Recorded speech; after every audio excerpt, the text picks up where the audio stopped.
Flatland in Focus is brought to you in part through the generous support of AARP, the Health Forward Foundation, and RSM. Hi, I'm D. Rashawn Gilmore, and welcome to Flatland in Focus. In a world where our information is at our fingertips, but fake news can spread faster than the truth, separating fact from fiction has never been more challenging or necessary. And so tonight, we'll talk about how to navigate the murky waters of misinformation.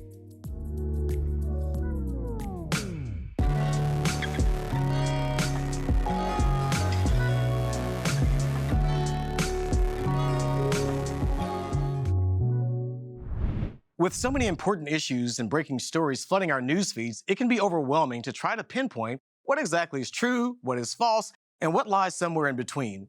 As another election year comes into view, it's more important than ever to be aware of what messaging we are surrounded by so that we can be informed as voters and hold elected officials accountable to the issues that we care about.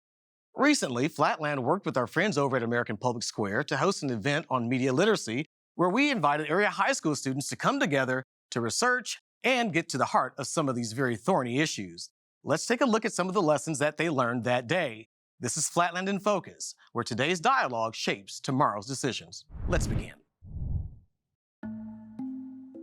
We know that resources for civic education in K through 12 schools has just fallen off a cliff. But one slice of civics that we have seen especially deteriorate in the last couple of decades is civic engagement. One necessary aspect is that young people are simply informed. This generation, they're never going to face the problem of too little information. It's just the opposite. The challenge they have is how do they discern what information they can trust and what information is reliable. Especially when they're thinking about how they engage civically or how they vote or what to expect from elected leaders, whether it's the school board or the president. They pick a topic, either in the world, in the nation, in our state, in our city, and then we guide them as they design a community program around that topic. Within those topics, we came to consensus on which are the most popular. We chose gun violence for ours. Our top three was separation of church and state, gun violence, and reversal of affirmative action. You see common themes: healthcare, abortion, mental health, race, guns, and gun violence, which is where they ultimately landed this year. So I think possession laws, control, and safety. Possession is really interesting. For gun concealing, do we need permits to carry for Kansas? Part of that work day, think like a journalist, act like a fact checker. The goal was to narrow their topic. I'm going to talk to you a little bit about the journalistic process. If you understand how it works more, you can understand how news is produced more, you become more media literate, and also you all have such an important role, especially in the day of constant sharing. My goal today is to help you be more informed with the information that you're sharing to make sure that what we're sharing is accurate, factual news. The first thing is to find a story. Pay attention to the things that are going on around you. See what's interesting about it. Then you have to talk to the right people, figure out what's important about the story, get the information, and then you have to make it understandable and digestible to your audience. Question everything, be aware of change or things that are not changing, because that can also be newsworthy. And then be aware of how it's impacting people. Who's impacted?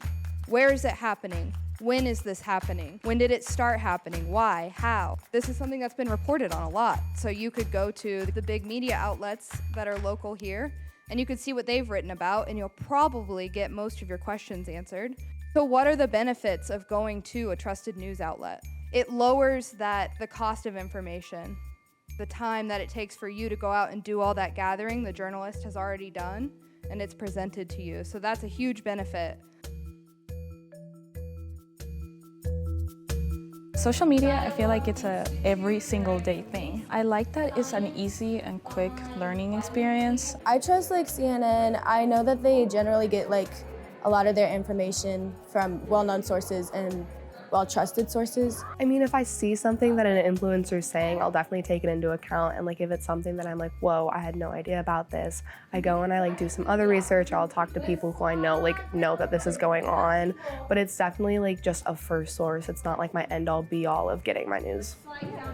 I'm looking at this like article on NPR in Kansas City, and it was published like recently, like in August. But they talk about how like lax like the gun laws are in Kansas, and then it goes into like, I feel like this could be a good website. There's so many like things that go on that sometimes people do use guns for protection, but then where's that like line? You can't seem to look at another country with a different culture, a different way of believing in things, and a different set of laws, and try to like compare it to America. I got so much great background information by always checking what had been done prior. It gives you context and historical reference. It's kind of difficult to find the nitty-gritty stuff when there's so much like noise around like breaking news, this is what's happening, and it's hard to find the in-between, like what is fact. Like the war in Palestine and Israel, like news journalists that are there, like what they're actually seeing, what they're experiencing, instead of like the game of telephone, like what's coming back to us. We need to know what is happening and what's going on, and then we also need to know how to laterally read through things to make sure that we have a good understanding before we reshare it with whoever. There was like a place called HuffPost, and I was like, what's this? And then I looked it up, and it was like, oh, not very good. And it was from like 2011. I was like, okay, I probably shouldn't use this. BuzzFeed articles? Yeah, not using that. You don't trust BuzzFeed. We took a misinformation and disinformation quiz during class one time, and I realized that it is so hard to discern like different headlines and like understand what is misinformation and disinformation just by reading the headlines. Like you have to look deeper into it. My grandparents and parents are like, I saw it on Facebook, so it has to be true. So we kind of do the same thing with like TikTok and Instagram. But now that it's being taught in the curriculum, like the media literacy and the importance of finding the truth rather than bias, we can teach them more media. They can teach us more about life. Big tech and social media connects us around the world. There's a lot of independent journalists. There's a lot of just citizens who are able to report on really important topics around the world because we have this resource and keep us informed. Media literacy should be something that outside organizations engaged in supporting educators should be involved in to create a more informed citizenry so we can work better together. Older generations assume that like with our access to the media, that's all we take in, and that we're not reading books, we're not talking to adults, we're not checking our sources. And I think it's really important to remind them that like we are responsible people and we are responsible about our place in the world.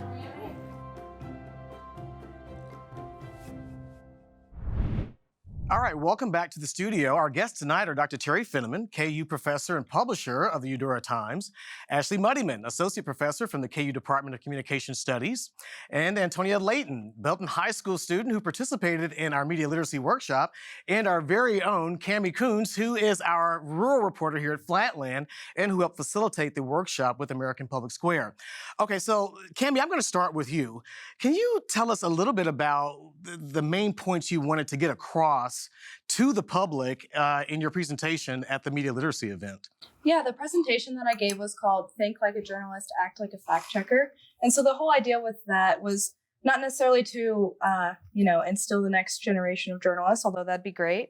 But the idea was that every day we're coming across so much information, be that on social media, from talking to friends and family, and then we're usually sharing that back out some way. So I just wanted to give folks the tools to better analyze and evaluate that information that we're taking in, and then be more informed as we share that back out. They have a lot of these ideas in their heads already. You know, they're aware of the algorithms and the effect that that has on their feeds. And so I think they appreciated having a chance to, take that a step further and, think about it in terms of their role that they play in the media landscape. But it makes me want to ask you, Antonia, a student from Belton, can you tell us a little bit about the topic that your group really focused in on and what helpful tips came from that might be useful for others? Yeah, we learned a lot about gun violence online, and we did a lot of fact checking. Thanks to the journalists, we were like able to fact check everything we did. So they talked to us about not believing everything we did on social media regarding like TikTokers maybe that you might look at, like you need to fact check, look at both sides, which is something that I learned from Kim's presentation. It was actually great because a lot of us got to talking immediately afterwards, which allowed us to learn more about the fact checking, which in high school, I don't feel like they teach a lot about it. So how well do you feel that you and your friends at school, your peers, how well do you feel that you all actually navigate this misinformation landscape? And do you feel like you can identify it now better when you see it? Yeah, I feel like before that presentation, I didn't know anything about fact checking or like realizing what was misinformation or not. But now that I took that and I saw that presentation and I shared it with my friends because I grabbed some bulletin boards that they gave us, I passed them out during our classes like political science, college government, things like that. And we learn fact checking much more. And now we can like do projects that we make sure that it's just the truth and not misinformation. Well, I hope for our viewing audience at home, you can appreciate, as I do right now, just the excitement that I see and feel emanating off of you about making sure that you can really understand that what you see may or may not be relevant or accurate news and information. And so it makes me want to ask you, Dr. Fenneman, I mean, can you help us understand the concept of media literacy? It sounds very esoteric, but what is it and how do we apply its tools and principles to our day-to-day lives? I mean, we have so much coming at us all the time. How do we do it? Well, I mean, the simplest way to define media literacy would be knowing which information is credible and which isn't. I mean, that's really the simplest way to sum it up. At the University of Kansas, we actually have an entire course that is built on training students to recognize what information is credible and which isn't. And there's a series of 6 to 8 steps that people can take. And the problem is that most people, when they're scrolling through social, are very casual and they don't want to take that much time to have to go through each of these 6 to 8 steps. But we're trying to teach our students, our future journalists, to know these things so that they're built automatically into their minds. Okay, so that's for future journalists, which is great because they're the ones that we're going to be turning to get. But how does the average person do it? It's the same thing. It's the same thing, the same 6 to 8 steps that real people can use, which is, first of all, look to see who the publisher is. Is there an About Us section on the website? If there's not, that's a first red flag. A second red flag is there contact information? Can you actually get a hold of the person that created this information on that website? Is there a byline or the name of somebody tied to that content who is, acknowledging that they wrote it? Are there human sources who were talked to for this story? How is the grammar? How is the spelling? What are the kind of ads on the page? Are they very junky looking ads? What kind of images are on the page? So all of these things combined together can help people recognize fake information. And are there what you would consider truly reliable information sources? I think that's a lot of what happens with most of us in the public. We want to just go to that one space or one or two places that we know there, whatever the proverbial Walter Cronkite or whatever it is for the era that we trust. How do we identify, even among those 6 steps that you just outlined, who those main groups are? Can we rely on some of these legacy groups like we used to? Yes, absolutely you can. That's one of the things, I'm glad you mentioned Walter Cronkite because I'm a journalism historian. And so every semester my students do oral histories with their grandparents and capture their media memories. And Walter Cronkite always comes up. And there's this collective memory built up that this was an era when journalism was what it should have been, right? And the thing that's interesting is that can still apply today, right? I mean, back then you had the 3 network TV channels and you had your local paper. People still have those options today. And that's what I would encourage them to use. So that begs the question for me, Ashley, in your experience in research, what impact does misinformation have on public discourse, and how can we, in public opinion for that matter too, and how do we sort of maneuver through those waters as well? It actually has maybe less of an effect than what people think it does, particularly online. Somebody, for instance, who wants to get a vaccine is probably not going to change their minds because they see one piece of information. What the problem is when all of the pieces of their information environment start amplifying that information. So if they see the information from their friends and family on social media, and then they also see it if it's amplified on cable news stations, and then it's amplified by politicians, that's when it gets to be a major problem. So misinformation, we need to be concerned, we need to be paying attention to it, but it has a reinforcing effect, and the most concerning impacts come when it becomes amplified by people and news sites and politicians who have a really large audience. What is the role of civility in all of this? And is that something we should expect as consumers of news and information in this country? It seems like that is something that is often absent, and sometimes purposely so. Yeah, I get concerned most when people who have power, so particularly, again, politicians, are attacking individuals or are using incivility to go after people, especially when we think of our digital environment. If a presidential candidate attacks an individual person, then all of their followers start doing the same thing. And that can actually shut down speech. It can distract from accurate information. And so that is really problematic for me. Sometimes I think, a protest might use some uncivil language, and that doesn't bother me quite as much. But when people in power are using it to enforce their own beliefs and shut down discourse from people who don't have it, it can change who even wants to participate in public, and that is really concerning. And that's really sort of the heart of the question for me, and it makes me feel like that there are sources of information that we have gone to, that we've relied upon. There are people that we thought we could count on to be civil and to bring us the full truth. And now it just sort of, and again, I don't want to paint with such a broad brushstroke, but I'm a consumer of news and information just like everybody else. And I don't know about you, Antonia, but I sometimes have a hard time discerning when something is accurate, if it's reliable, if it's credible. And so I'm wondering if this experience has changed how you view and consume media, and do you think it will have any impact on your peers? Yeah, I feel like it did have an impact on me. Before, I would just look on TikTok, Instagram, like any type of social media. Like there are TikTokers that talk about politics, but it's always one-sided. There's not like the two sides to a story. So now that I know more about false information or trying to build up your own opinion, you have to look at two sides. Also, as well as checking, how would I say this? You have to look at what politicians say, not only what you get from the media. And I feel like it did affect my peers as well, because we talked about it in class every single time now before talking anything related to politics. Do you feel like people from other generations, older folks, view you and your generation as not really being attuned, not really caring, not really knowing how to sort through misinformation and fake news and alternative facts and all of these things, and they sort of dismiss it with, oh, you're just getting all your news off of TikTok or Instagram. Is that fair in your view? I feel like it's not fair. Like, I would say that adults need to have an open view now. Like, this is a different generation. We're coming to change things in the United States as well as politics maybe. So the way we view news is totally different the way they view it. How do you view it? How do you view news? Is it just opinion or is it fact, do you feel? I feel like it's between both. Like there isn't a way for me to know the truth. And I will always think that news sugarcoat some of the things that are happening in the United States. So Cammie, I've got to bring it home to us who are in media, but what is the responsibility that we have to the public, and not just in terms of making sure we get the story and information right, but when we get it wrong, to remedy that? How does that work?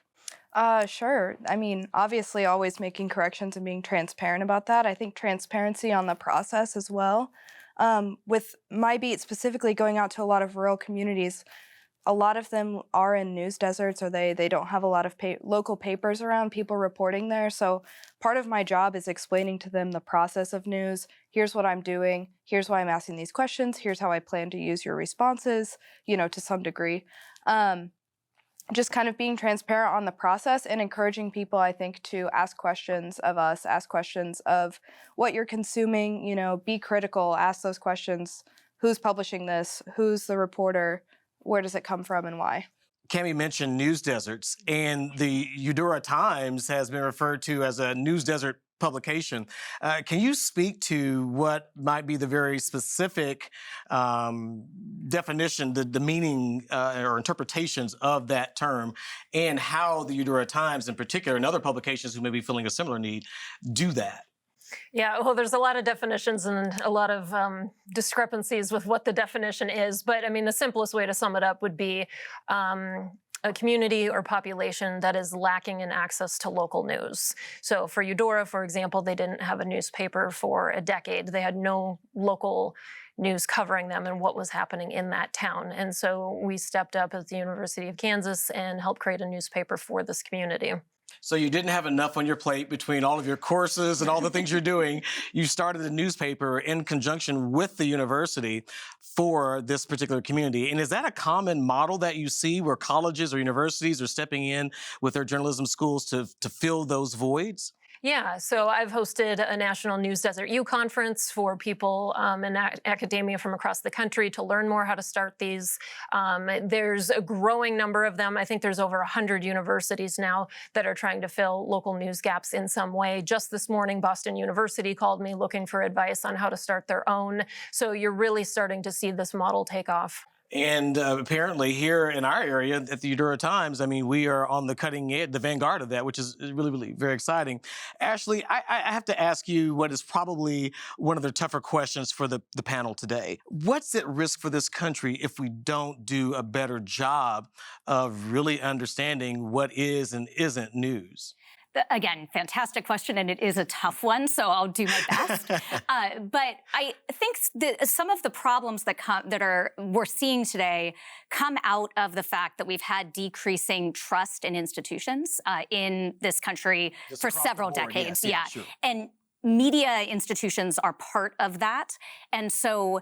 And just our trust in each other. And if we can't figure out what information we can trust, which institutions we can trust, and which neighbors we can trust, it's really difficult, if not impossible, to solve the problems that are facing our cities and communities and our country, but even more locally than that. And so if we are starting from a basis that we don't trust each other and we don't trust the facts that each other hold, we're not going to be able to solve the major problems that are facing our communities. And so it's a very, very large challenge. And I'm going to be unfair to you again, and I apologize. I'm going to push a little bit further and into the arena of our politics right now. What do you feel is at risk in that arena? Because just as Antonia said, I mean, you have these politicians sometimes who are out there, they're sharing this information, and people either, if you like them, you believe them. And you don't go any further than that, right? 2024, it's a major election year. There's all this cross-messaging every which way. What happens if we don't understand how to navigate through this very, very weird and problem-strewn media landscape? I'm very concerned about this question. I think we saw a taste of what can happen on January 6th, 2021, even if most of the people in this country believed that the election was not stolen. Yeah. There was a substantial group that showed up, that stopped the election count for a bit. And these kinds of things, I'm concerned about them happening again in because the fall. that's really interesting, because we talk a lot about younger people not being able to decipher through misinformation, but that wasn't exactly a high school band group up there at the Capitol that day. So really, what for older folks who think that they know news from nonsense, how are they supposed to, sort of find a way to be mindful about this? Yeah, and actually several studies even before this happened suggested that older individuals are more likely to share misinformation online than younger folks. So you heard it here first, folks. But there's several studies finding the same thing, and they need to be aware of all of the tips that they've heard so far today. And also, like you mentioned, there's an in-group mentality that if something aligns with what people already think, it's easier to believe. The confirmation bias. Exactly. And so finding those sources like legacy news organizations that might push people out of that can be really helpful. And just remembering that not everything that you agree with is always true. So being critical thinkers about that as well. Is journalism, that the so-called fourth estate, is it prepared to do the work it needs to do to sort of be the guardian of news and information? Yeah, I mean, I think journalism will always be here, or people out there reporting and sharing quality information. I think definitely look towards your local publications who are on the ground, who are a part of those communities, and really are, doing the work to tell those stories accurately always. Not that other media outlets aren't, but especially local ones, I think. Just a quick question for you, not to put you on the spot, but has this inspired you to maybe pursue a career in media and accurate information reporting? Well, actually, yeah, I've always thought about journalism because I like writing a lot. I like finding new things, discovering new stuff that might be happening, covering the truth on certain things. So yeah, I think this will decide my future. Well, I absolutely look forward to seeing or reading your work one day. That's where we wrap up today's conversation for this episode of Flatland in Focus. You've been hearing from KU professor and publisher of the Eudora Times, Dr. Terry Finneman, Ashley Muddyman, associate professor for the KU Department of Communication Studies, Belton High School student Antonia Layton, and my friend and colleague Cami Coons, rural affairs reporter here at Flatland and Kansas City PBS. So listen, folks, in an age where information is omnipresent and malleable, our collective responsibility is to discern, question, and understand what is out there and what we are responsible for sharing with our friends in the broader world. So remember, in the flatland of information, perspective is key and clarity is power.